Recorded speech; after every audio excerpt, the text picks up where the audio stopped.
를 다시 한번 부탁을 드립니다.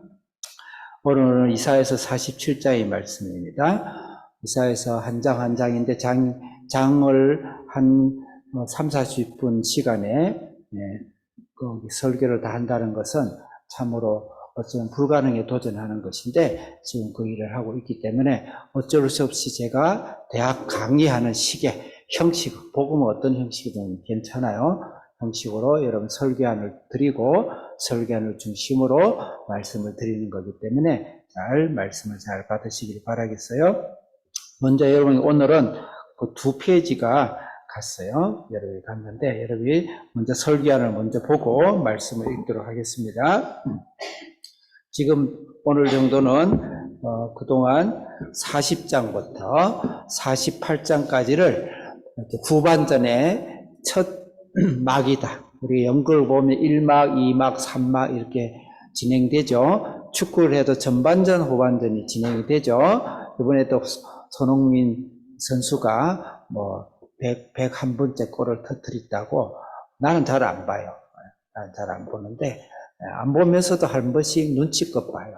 내가 옛날에 나도 축구를 좋아했으니까. 그런데 그 안에는 경기는 보지 않지만 결과들을 이렇게 유튜브에 뜨면 보니까 101번째 골을 넣었더만은 그 손흥민이가 전반전을 뛰고 후반전을 뛰듯이 이 이사야도 손흥민의 그 그라운드다 생각, 운동장이 축구장이다 생각하면 전반전을 1절부터 39장까지는 전반전이에요. 전반전 제가 언급 안 하겠습니다. 그 다음에 40장부터 66장까지를 후반전이라 생각하면 돼요.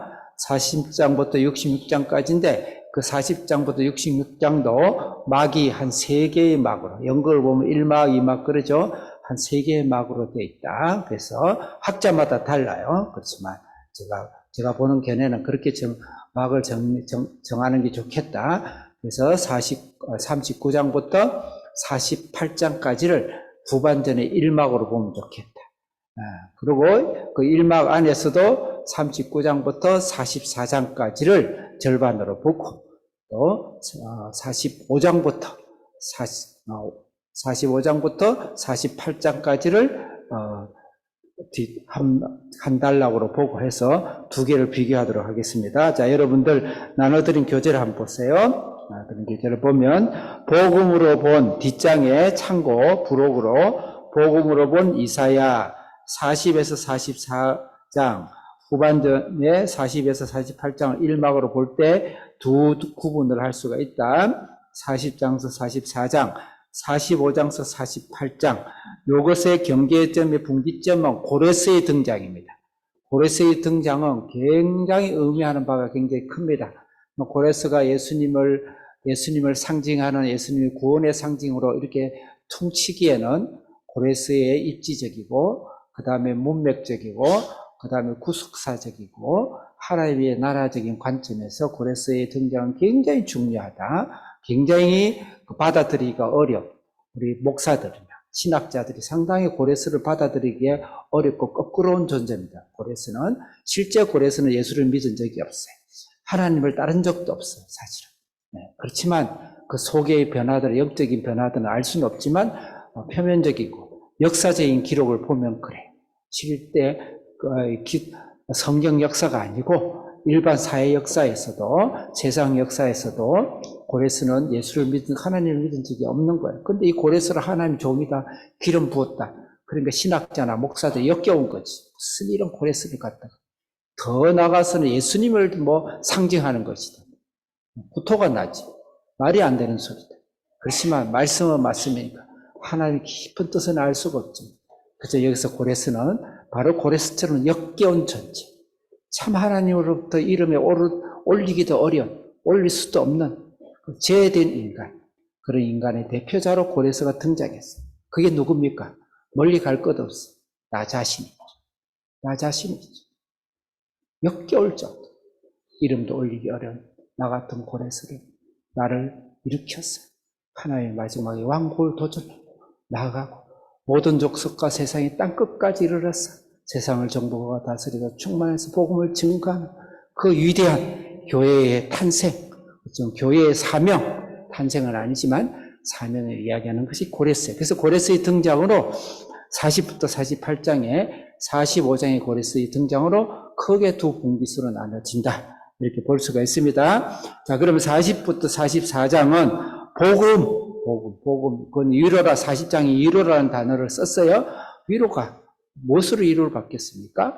예수 그리스도를 통하여서 죽음과 사망과 지옥의 불에서 우리를 구원한 복된 소식, 기쁜 소식, 그게 위로죠. 그래서 복음을 제시한 것이다. 제가 길게 설명을 안 하겠어요. 그 다음 41장은 그 복음을 위해서 하나님의 역사를 주관해야 한다.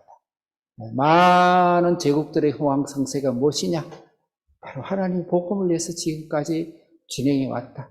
오늘날 현대에서도 중국이 제2강으로 등장하고 미국이 전 세계를 제1강으로 등장하고 한때는 유럽의 영국과 네덜란드와 포르투갈과 또 그런 나라들이 로마들이 전 세계를 제패하는 그런 모든 것은 바로 이 복음을 예수님이 있다는 것이고 바로 고레스 같은 역경 존재 편에 미안합니다. 하나님이 가로박혀 있는 그런 나를 구원하기 위해서 예수님께서 하나님께서 역사를 친히 거기에 맞춰서 운영하신다. 그래서 역사의 흐름에 물거의 기준점은 바로 나라는 것이죠. 하나님의 나 하나를 살리기 위해서 대한민국의 역사를 바꿀 수도 있습니다. 믿습니까? 네, 최소한 그 이하의 믿음은 살지 마세요. 하나님의 사랑은 그렇게 커요. 하나님이 어쩌면 더 크게 나가봅시다. 하나님 나 하나의 구원을 위해서 이 세상 모든 역사의 주관의 물꼬를 바꿀 수도 있습니다. 믿습니까? 네. 그래서 하나님 이 세상 모든 것과 너 하나라 하고 바꾸지 않겠다. 그 하나님을 주관하신다. 그 다음에 42장. 42장은 그 복음의 주인공 예수님이다. 그 말. 그래서 복음이 제시와 복음을 받아들인 교회를 지금 이야기하는데 복음의 주인공은 예수님이다. 그래서 여기서 예수님을 어떻게 표현하고 있나? 이사이사행의 공산주의 혁명이든 무슨 혁명이든 심지어는 무슨 그런 소리 높였어. 또 그 다음에 유명하게 전 세계를 뒤집어 놓는 그런 혁명이 아니라 소리 없는 조용한 혁명, 사랑의 혁명, 생명의 혁명, 이 바로 예수님이다. 그래서 예수님은 꺼져가는 불씨를 끄지 아니하시고 상에서 썩어져가는 갈대 하나도 꺾지 아니하시는 그 예수님이 공의와 정의와 구원을 이루기 위해서 이 땅에 오셨다. 그래서 이 복음의 주인공은 바로 예수님이다. 그 말. 그러니까 너희들 복음을 받아들여라. 그 말. 고레스야 복음을 받아들여라.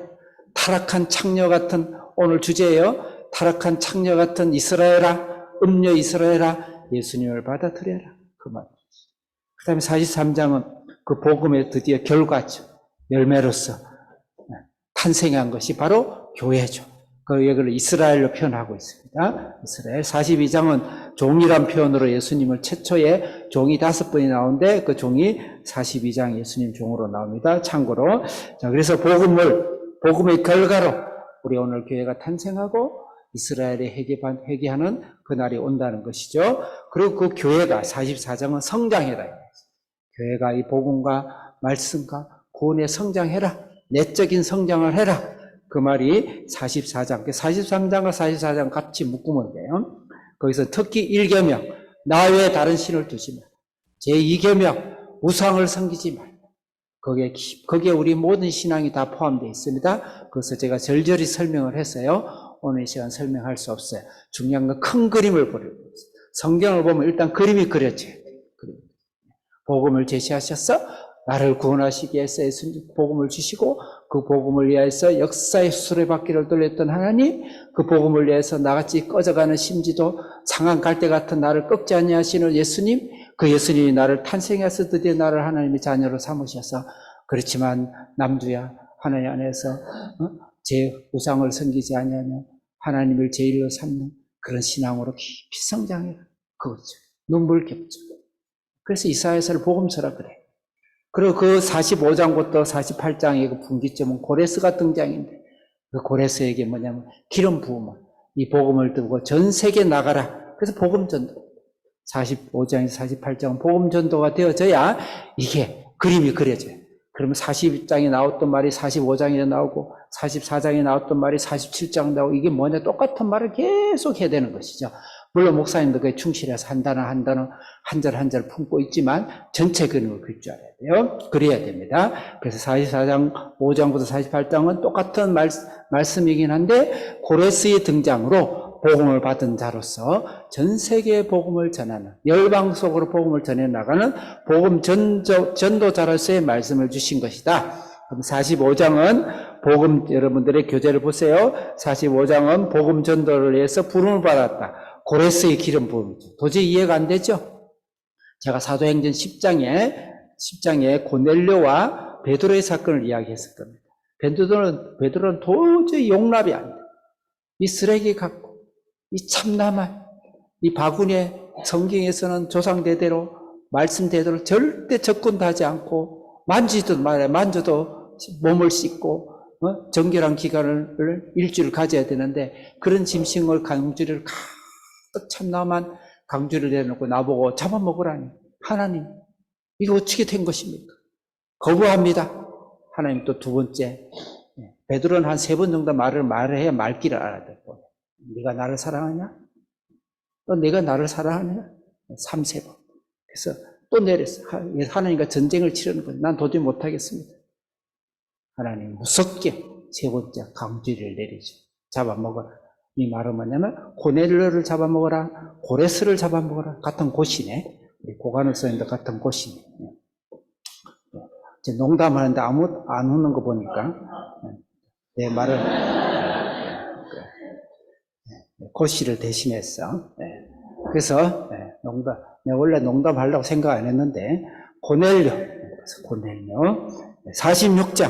46장은 그 복음 전도자로서의 진정한 힘이 무엇이냐? 동력과 동인을 잘 갖자 이 말이죠. 동력은 너희들이 복음 전도자로서 이제 세상에 나갈 것인데 세상의 우상의 바다, 세상의 지악의 바다, 바벨론의 바다에 들어갔을 때 거기는 우상을 가지고 짐을 지고 무겁게 인생이 마치 잘못된 신이 자기에게 뭔가 구원을 줄 것처럼 우상을 메고 다니는데 그런데 너희들이 영향받지 말고 하나님의 등을 올라타고 독수리 날개치며 올라갔던 그런 힘을 받아라.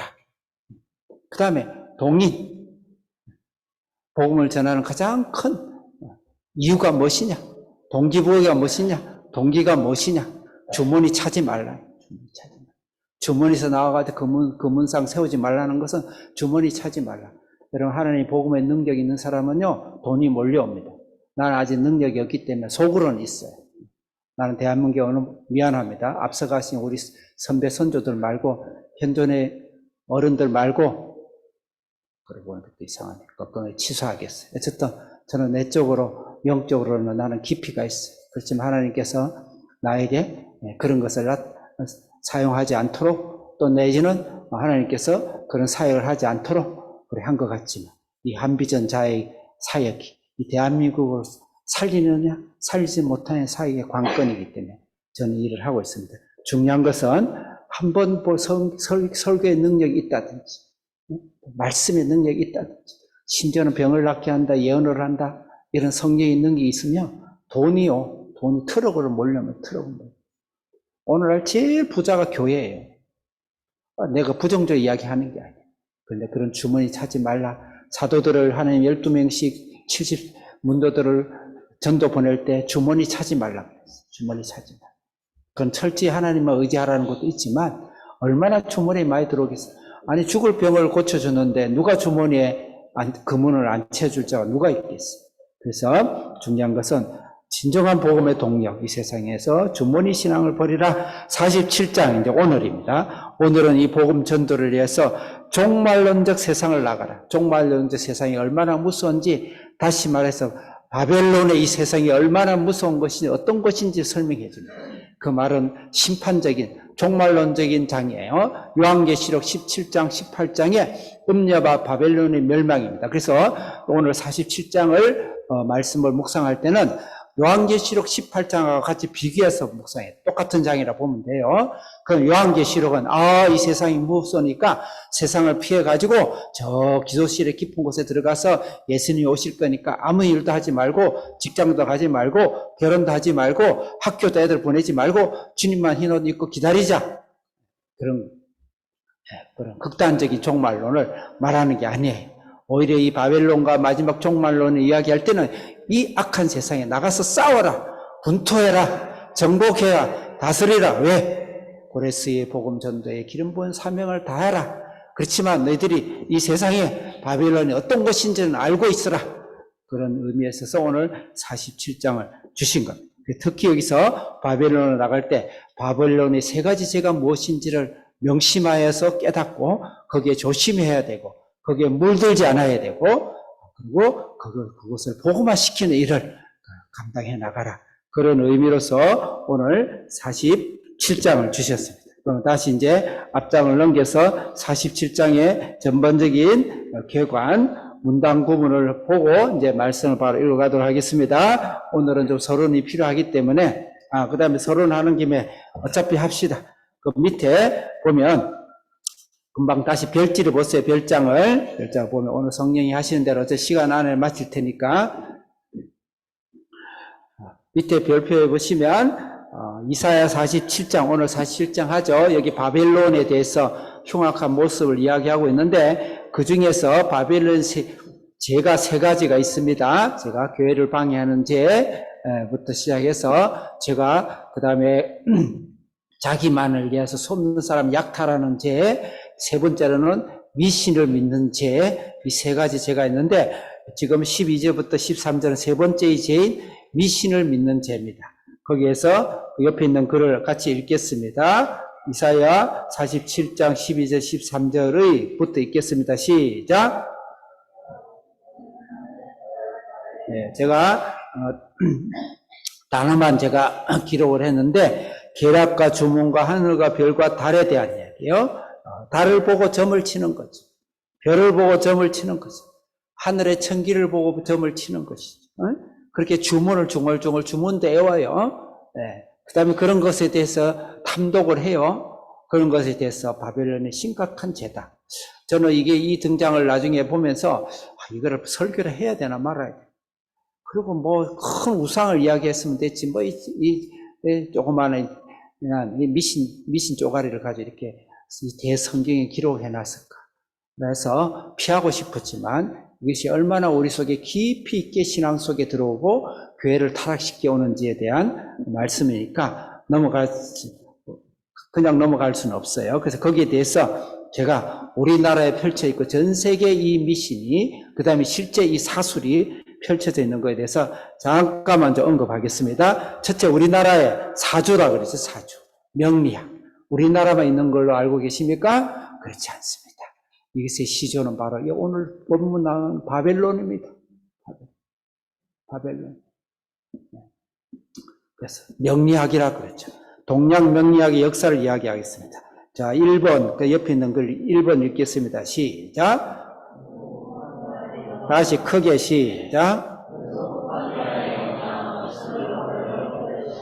동양사주의 명리학자들의 내가 연구서를 쭉 좀 제가 이렇게 봤어요. 뭐 심도 있게 깊이 보지는 않았지만 보니까 그 역사의 명리학의 역사 이야기를 하는데 메소포타미아의 영향을 받았다. 그 명리학자들이 그렇게 연구하는 사람들이 그렇게 기록을 해요. 나도 잘 모르죠. 명리학의 역사를 연구하는 사람들이 이야기해요. 그러니까 메소포타미아가 바로 여기 바벨론입니다. 바벨론, 아수르, 여러분 메소포타미아 전 세계 3대 문명 아시죠? 메소포타미아의 문명, 그 다음에 인도, 겐지스강의 문명, 그 다음에 세 번째 중국, 황하가 문명. 세 개가 전 세계 문명의 발생지라 그래요. 이 사주는 메소포타미아 문명의 발생지에서 나온 사실은 기신이죠. 실제 영적인 거예요. 여러분 사주다, 무당이다, 풋거리 다 영적인 세계가 있는 거예요. 영적인 세계 배후에서 나온 것이다. 그렇게 명리학에서는 정리를 하고 있어요. 두 번째로 그 이후에 우리나라 오기까지 중국을 거쳐오는데 중국의 후한 위초고입니다. 위초고 삼국시대. 이초가 구한 삼국시대 BC 25년에서 AD 2020년 사이, 이때는 우리가 말라기의 성경에 말라기가 기록되고 나서 암흑기라고 해요. 400년 예수님 오시기 전까지 그 기간, 그 다음에 속사도 시대까지. 그냥 듣기만 하세요. 중요한 여러분들이 엄마 아빠들이 많이 보고 있고 우리나라 거의 90%의 주부들이 보고 있는 사주가 얼마나 큰 죄인가 보는 건 좋아요. 그 사주를 점령하고 그것을 다스리는 성령이 그것을 다 이제 사실 쫓아내야 되는데, 우리나라 뭐 예수 모르는 사람 그거라 붙잡아야지 어떡하겠니? 하나님 창조주 하나님 모르는데 이 바벨론에서 나오는 귀신의 이것도 받아야지.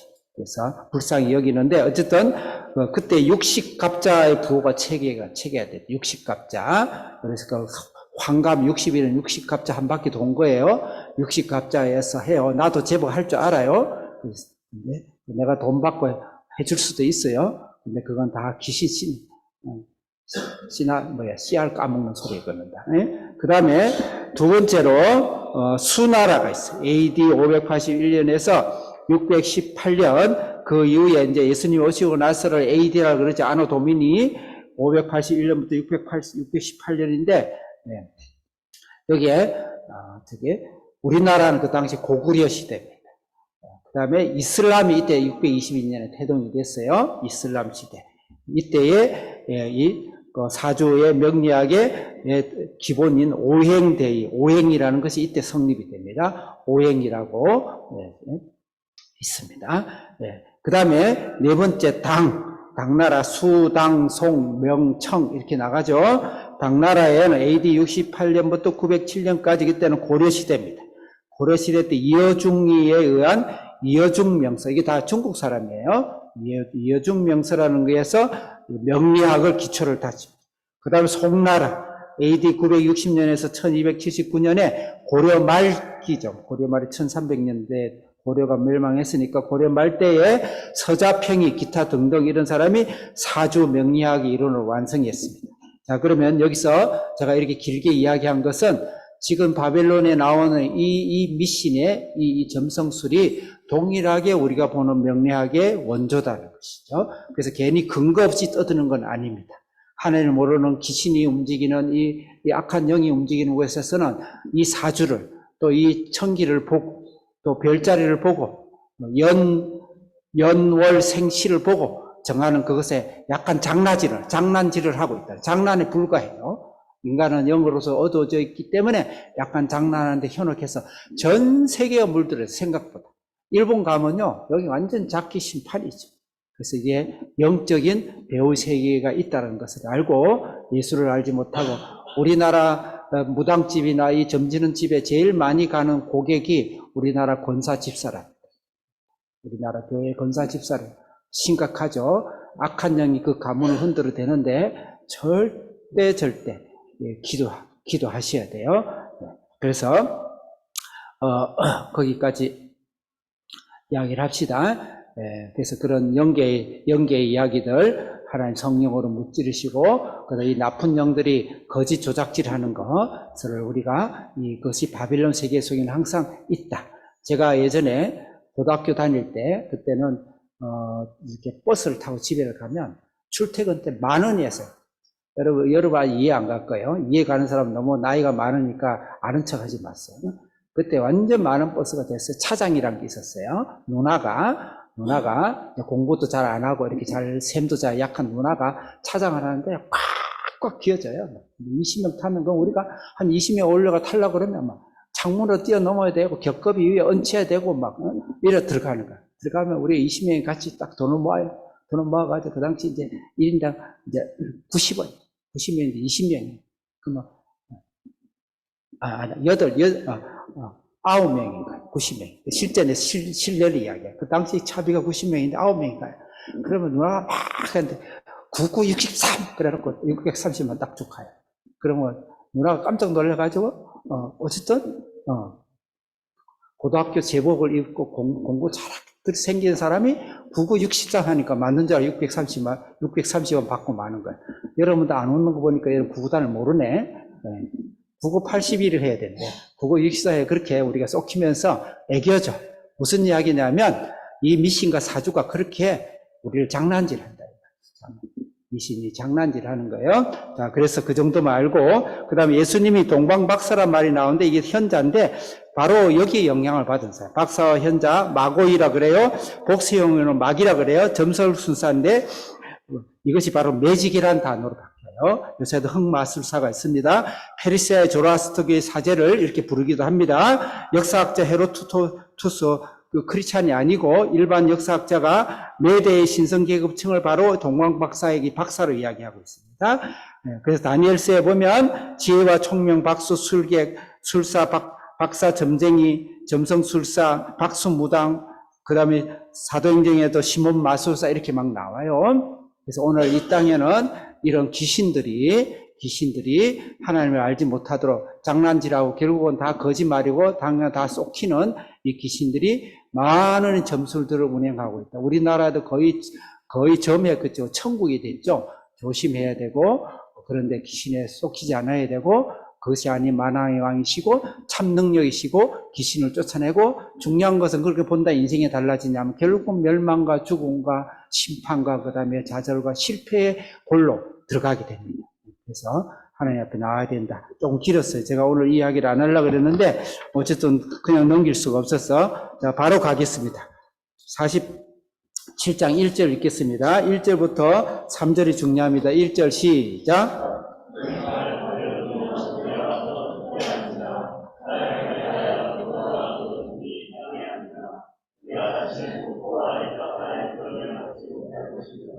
네, 처녀딸 바벨로나 그랬습니다. 여기서 처녀딸 바벨론을 이해하면은 오늘 47장을 전체를 이해한 것과도 버금갈 만한 아주 중요한 단어입니다. 처녀딸 바벨론이라는 건 무엇인가? 제가 여러분들의 교재에 질문을 했어요. 처녀딸 바벨론의 밑에 처녀라는 단어를 생각하고 딸이라는 단어를 생각해 이해가 돼요. 처녀라는 단어는 한 번도 침략이나 침범을 또 경험을 당하지 않는 처녀를 말하는 것이죠. 그래서 한 번도 이 당시 바벨론은 전 세계 저항이었어요. 지금 뭐 미국이나 뭐 중국은 비교가 안 돼요. 몰라 미국 정도는 비교가 되는가? 한 번도 자기 나라를 침범당하지 않는 그런 전 세계 제국입니다. 그것을 말하는 것이고 딸이라는 것은 바트라는 단어인데 이건 짓다, 세우다, 짓는다라는 바나라는 단어에서 유래가 됐어요. 그래서 이건 성읍이다, 도시다, 거민이다, 마을을 의미하는 거예요. 자, 그러면 이것을 적용해서 처녀의 딸 바벨론을 설명한다면 한 번도 누구에게 침략당하지 않는 바벨론에 세워진 바벨론이 세운 그런 도시, 세상의 도시야 이런 말이죠. 그 다음에 바벨론의 딸이라는 것을 우리가 계시록에서 우리가 봐야 돼요. 우리 한계 선생님 바벨론의 딸을 계시록에서 어떻게 이야기하고 있는지 18장 2절에서 3절 보겠습니다. 같이 빨리 읽읍시다. 시작.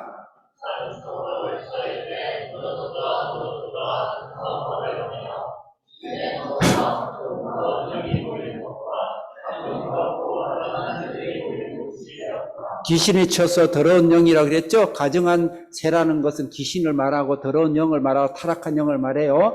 인간은 절대 중립적인 존재가 아닙니다. 나는 중립되겠습니다. 그렇지 않아요. 하나님의 영, 성령의 영에 여러분들이 속해 있지 않다 그러면 반드시 귀신의 영, 사탄의 영에 끌려가서 미혹을 당하게 돼 있습니다. 그게 오늘날 우리는 사주라든지 팔자라든지 조상신이라든지 여러 가지로 와 있는데 그것을 무시할 수는 없어요. 인간의 힘으로 할 수 없는, 육체로 할 수 없는 영계의 세계가 있다는 거예요. 있다는 거예요. 그래서 오늘 그걸 이야기하는 것이죠. 그래서 아까 제가 바벨론의 우리나라 명리학도 내가 이야기를 했습니다. 우리나라의 지역적인 일이 아니에요. 전 세계 일이에요.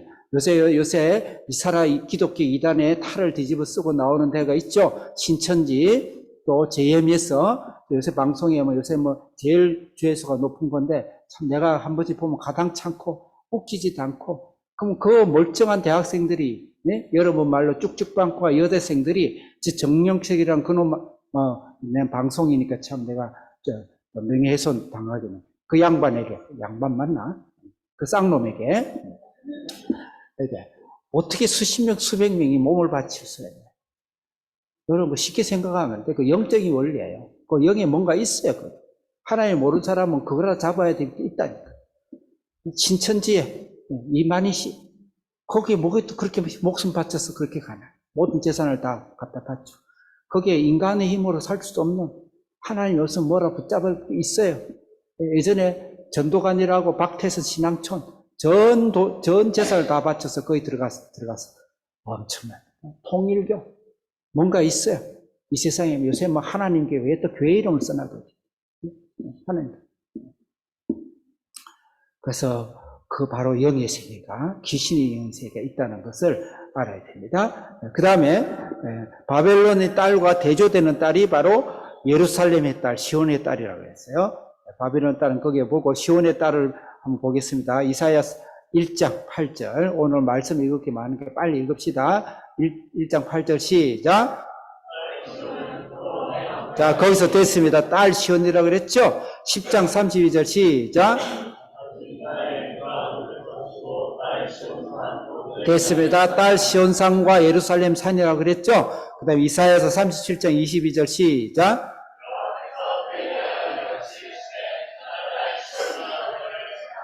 네, 처녀딸, 예루살렘 딸, 그랬죠? 이것은 딸이라는 표현은 굉장히 의미가 있습니다.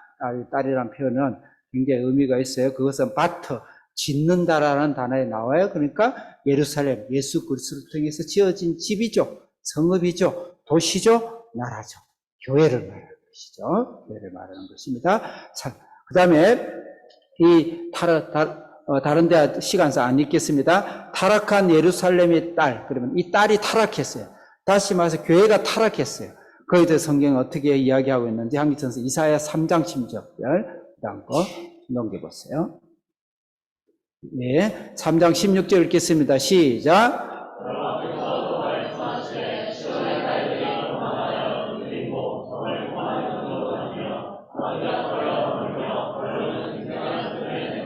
네, 시온의 딸이 교만한 모습이 타락한 모습 이렇게 나오죠. 17절 시작.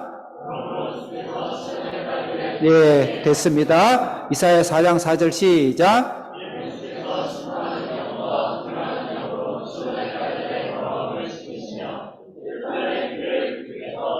시온의 딸. 자, 그 다음에 계속 연결해서 요한계시록 17장 이 바로 음녀 타락한 영을 이야기합니다. 타락한 교회를 이야기합니다. 17장 1절 시작.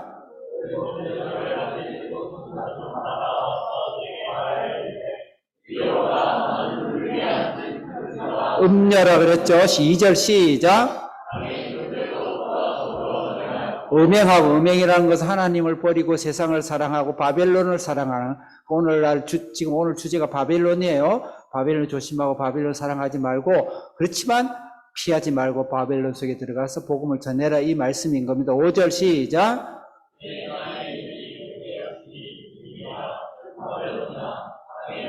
네, 땅의 음녀가 바벨론을 조종하죠. 자, 그 다음에 더 빨리빨리 해주세요. 네, 호세아 1장 2절 시작.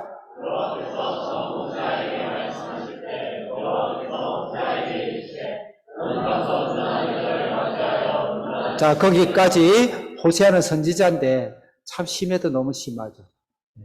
음란한 여자를 그 베드로에게 고넬로에게 더러운 것을 먹으라 하듯이 고레스 왕을 이해 안 되게 학자들도 신앙인과 목사들이 도저히 이해 안 되는 고레스를 기름을 붓듯이 이 호세아에게 음란한 여자를 받아들여 이 음란한 여자는 타락한 교회를 말하는 겁니다. 그를 구원하기 위해서 그 다음에 3장 호세아 3장 1절 시작.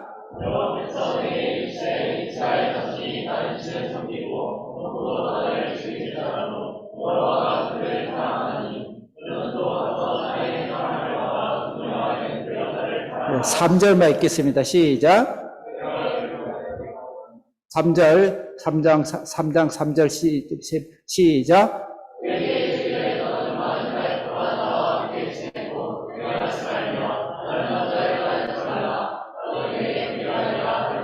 네, 거기까지 하겠어요. 이 말씀은 바로 타락한, 하나님을 떠나버린 그 교회, 타락한 바벨론 속에 물들어버린 교회, 이 교회를 바로 여기서는 음녀, 바벨론의, 시온의 딸, 타락한 시온의 딸을 이야기하고 있는 겁니다. 자, 그러면 1절 읽었나요? 예. 47장 1절 읽었죠? 예, 그래서 바벨론의 의미를 이야기했어요. 티끌에 앉아 딸 갈대아 보좌에 앉았으니 땅에 앉으라. 티끌과 땅에 앉으라. 티끌과 땅에 앉으라. 그 다음에 내가 다시는 곡과 아리따따 일컬음을 받지 못하리라. 2절 읽겠습니다. 시작.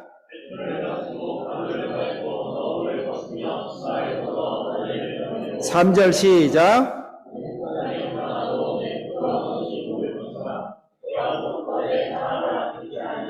이 바벨론의 딸은 결코 예루살렘 딸이 아니죠. 세상에 낳은 이 딸, 세상의 성읍은 이렇게 수치를 당하게 될 것이고 멸망하게 될 것이다인데, 계시록 18장 바벨론의 멸망을 한번 보겠습니다. 계시록 18장 5절에서 7절 읽겠습니다. 한기선생 5장 18장 5절 시작. 6절 시작. 7절 시작.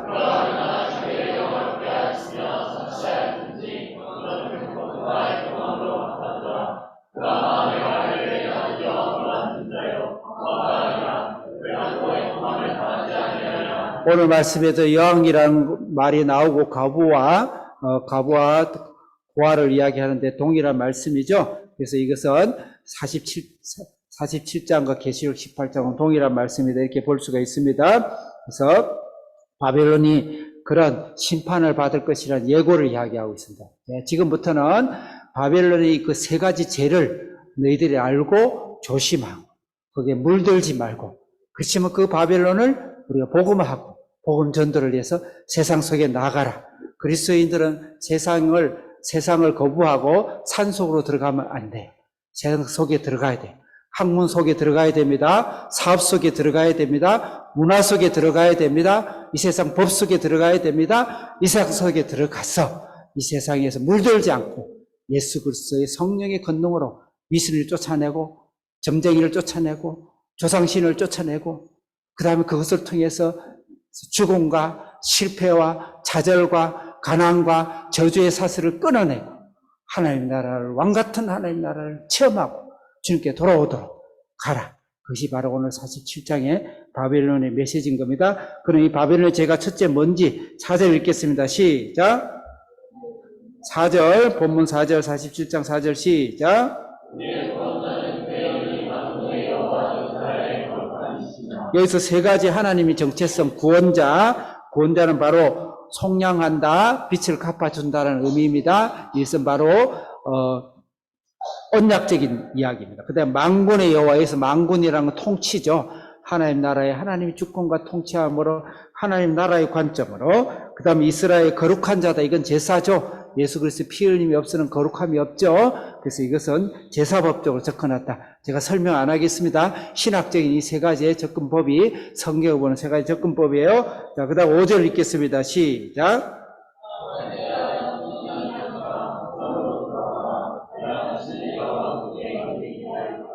이 바벨론의 죄는 내가 왕국의 여주인, 왕국이다 이 말. 내가 주인이다 이 말이죠. 전 세계를 제패하고 있는 이 세상, 우리나라를 제패하고 있는 것은 누군가요? 윤석열 대통령인가요? 그 전직 대통령인가요? 포함하여 모든 권력과 권세, 또 부와 이 세상이죠. 어디까지 세상이에요? 그 세상이 내가 왕이다 이러면서 우리를 계속해서 괴롭히게 될 것입니다. 그에 대해서 굴복하면 안 된다는 것이죠. 6절 읽겠습니다. 시작.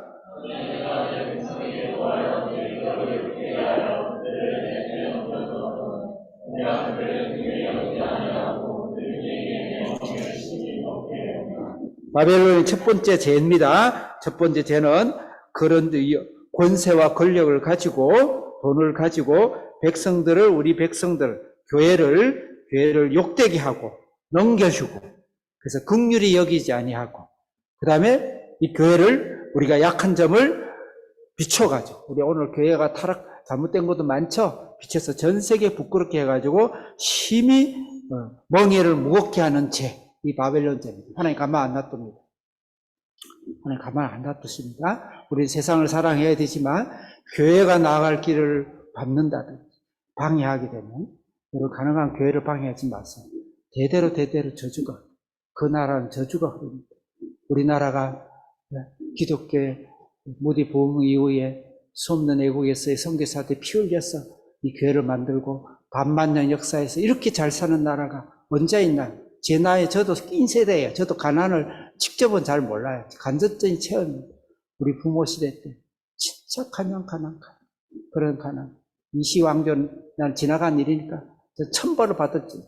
양반들 천벌을 받을 때 우리나라는 기독교가 안 들어와서 바로 공산주의에 전 세계 최고의 골수분자 공산주의가 됐어요. 그런 이런 나라에 하나님 오셔서 반만 역사에서 전 세계 10대의 나라가 이렇게 한 것은 재벌이 잘한 것도 아니며 정치가 잘한 것도 아닙니다. 중요한 것은 복음의 피가 흘렀어. 하나님 이 교회에 오신 것. 그래서 앞으로 이 교회를 이를 방해하는 것은 하나님 원치 않아요. 원치 않습니다. 그래서 성경에서 이 방해하는 것은 피하라고 그랬어요. 자, 말씀을 보겠습니다. 신명기 2장 4절에서 6절. 시간이 오늘 다 못하겠네. 하는 데까지는 하겠습니다. 신명기. 찾았나요? 26절 읽겠습니다. 시작.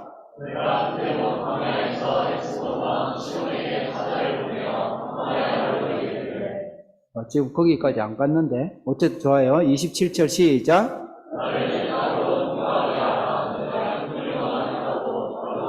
28절 시작.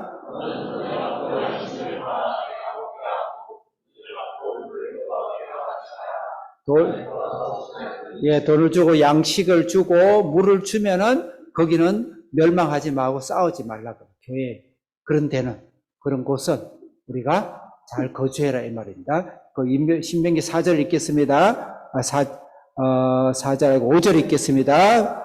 5절 시작.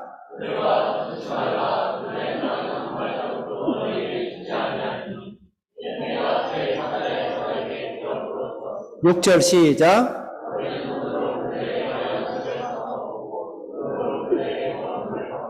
양식을 사주고 물을 주고 가는 길을 막지 않으면 우리는 그들과 싸우지 않습니다. 싸운다는 건 오늘처럼 총 두고 싸우라는 건 아니에요.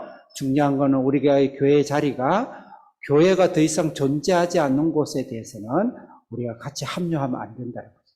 다시 바꿔서 이야기하면 대한민국의 정치 체제나 여러 제도가 교회를 뿌리내리지 못하게 하는 것은 거기서는 우리가 합류해서는 안 돼요. 다시 말해서 우리가 그런 정치는 가능한 한 되지 않도록 기도해야 된다. 특별히 중국의 공산주의, 북한식 공산주의는 이 대한민국에 우리가 교회가 그래도 30%나 되는데 그 교회가 자리 잡으면 안 돼요. 그는 여러분의 표로서 여러분들 해결을 해야 돼요. 반드시 해결해요. 그리고 그렇게 하는 자들은 김일성이 지금 3대로 가지만 얼마나 많은 주님 앞에서 지옥에서 나중에 심판을 받겠습니까?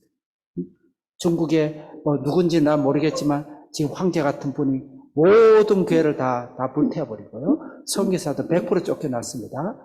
걸리면 바로 평생 형무소예요. 지하로 다시 들어갔어요. 그 죄를 어떻게 저에 따라 갚을런지. 중국이 그래도 전 세계 2강이 된 건 지금 현재 정권이 들어서기 전에 1억 명의 지하교인이 있었어요. 1억 명의 지하교인. 그래서 이슬람이 우리나라에 들어와서는 안 되는 이유 중에 하나는 교회 그들의 세력을 잡게 되면, 그들의 영향을 갖게 되면 교회의 자리는 없는 것이죠. 그거 타협하면 안 돼요. 어쩔 수 없는 그런 세계 속에 이슬람이 보내진다든지 이슬람이 세계화된 곳에 우리가 선교를 가는 마당이면 할 수 없지만 교회의 사명은 그리고 이런 것을 막아서는 안 된다. 바벨론이 큰 죄죠. 그 다음에 두 번째 죄가 있습니다. 8절 읽겠습니다. 8절 시작.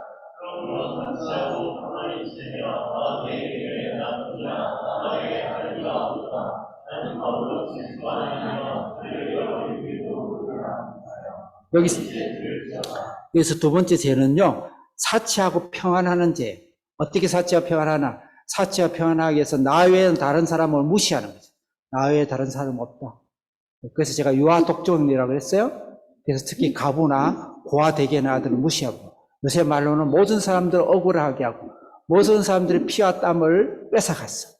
나만을 위해서 배를 불리는 그런 어쩌면 오늘날 아까 아까 앞에 있는 첫 번째 죄는 만약에 공산주의의 죄라 그러면 공산주의의 폭력과 전쟁과 교회를 죽이는 모두 공산주의 이런 것 자체는 교회를 박멸하는 거니까 그 죄라 그런다면 지금 현재 이제는 자본주의 죄.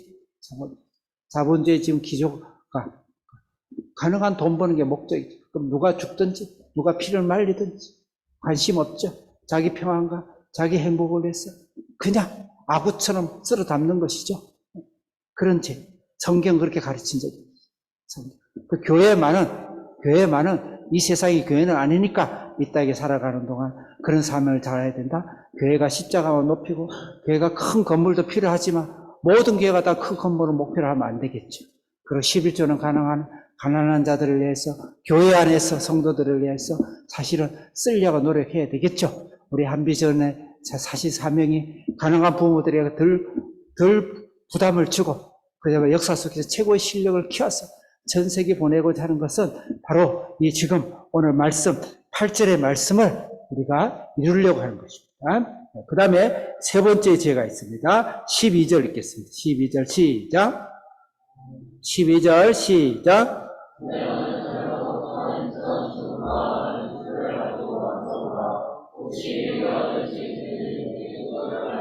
13절 시작.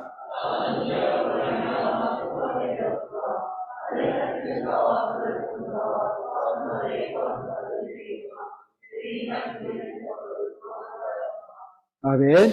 주술, 주문, 계락, 하늘, 별, 그 다음에 별, 월, 달, 연, 월, 달, 시 하면서 온 세상에 하는 이 미신, 귀신의 영이 오늘도 득실하고 제사의 의식에 제사상에도 득실하는 이 세상이 귀신이 주관하는 인간은 중립기호가 없습니다. 하나님의 영에 거룩한 영에 우리가 임하든지 귀신의 영에 사로잡히든지 둘 중에 하나인 것.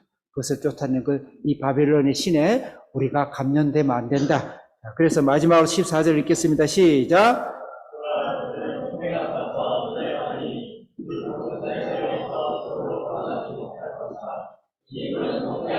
15절 시작.